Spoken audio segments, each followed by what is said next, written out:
We'll have a look at the papers now. Kate Williams, the historian and royal expert, is here. Good morning. Good morning. Good week to have you here. Looking at these front Great pages. week. Always great to be here. Well, there's always a royal story going on. There's only one royal story today, but there's a lot of it.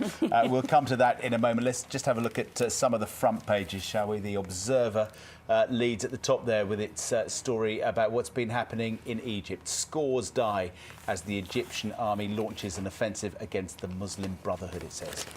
Sunday Times, you can see a picture of the royal couple just in the corner there. But if we take a look at the headlines as well, you're also seeing a huge picture of Mo Farah. He gave the crowd another Super Saturday, it says, a blistering final lap to take the first place in the 3,000 metres at the anniversary games. And a report that we've been covering here on Breakfast as well, that Britain has sent troops back into Sangin, scene of the deadliest combat of the Afghan war, on a mission to suppress the Taliban. The Mail on Sunday has a lot of stuff about the royal baby as well, but its lead story is the fact that Theresa May has given an interview to them talking about the fact that she has diabetes, type 1 diabetes, that was diagnosed about a couple of months ago. And she says that she's given that interview in response to all the speculation that she'd lost weight to try to further her leadership ambitions. She said, no, I'm not in the best of health.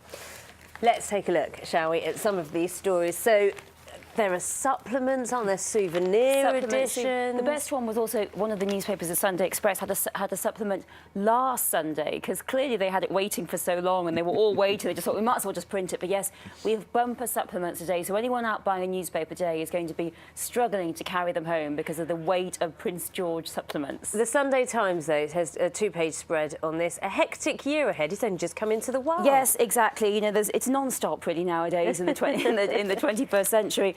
George is only just a few days old, but already he's got a hectic year ahead. It's saying here that he's got to get organised because he's probably going to go on a trip to Australia. He's going to have a lot of foreign trips and weddings, and also there's the birth of Zara Phillips' little boy that he'll probably have to attend the christening. So, you know, he's got to get organised. He's got to get his outfits organised. But a really sweet little article here in the Times. It's really great, seeing about the presents he got, including a baby crocodile, a toy marsupial, and a seat in a pub. All these handy things for a young prince, and saying how really this is very interesting. A seat in a pub, did you just say? A seat in a pub. A special seat in a pub is for the Prince George. The Fort St George, a pub in Cambridge, once visited by Will and Kate, have got a seat ready for the future king. It's going to be dusty by the time he lands in there, isn't it? 18 years and he'll be fine. Yeah. When you see all this coverage, I mean, as a royal historian, what do you think of the tone of it? Because it's quite extraordinary when you think back, you know, only a decade ago after Diana and the negativity towards the royal family. I mean, I think it's the Telegraph today saying the royal family will rule over us forever as the result of a poll on the front page. The turnaround in PR is remarkable, yes, isn't it? That's very true, John. I mean, it's a massive contrast. The royal family are at the peak of popularity that they've really been at since 1953, the Queen's coronation. And absolutely, in 1997, the majority of British people were either indifferent or actively anti the royal family. And it's changed very much now. People, it was saying 9%, only 9% don't expect King George one day to be reigning over us. We all expect the royal family to last. And a very interesting survey here saying that 2/3 of people said they feel more optimistic due to the royal birth. But it only goes so far. There's the poll. Most of those polled reject the idea that we should have a bank holiday for Prince George's christening. So they're saying no more. We don't need a bank holiday for Prince George's christening, and probably most people would probably agree with that. That's enough. For anyone who doesn't want to hear any more and there are about many Prince of you, George, which I know there are many of you, let's talk about another baby.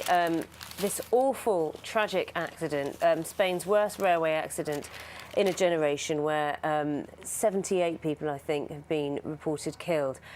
There is some hope, at least, yes. Or there was some hope for one family. Tell us what's happened. Yes, I mean, obviously this is a devastating story.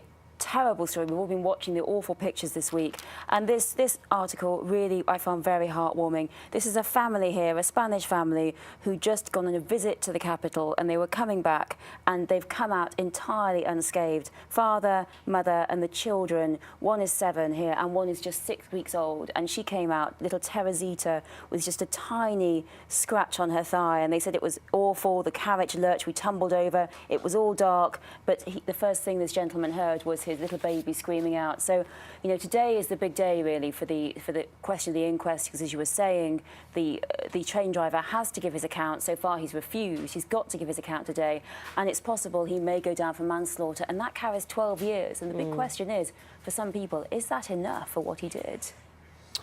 Kate, thank you. We'll see you again in an hour's time. We'll go through some of the other papers as well. Thank you very much indeed for now.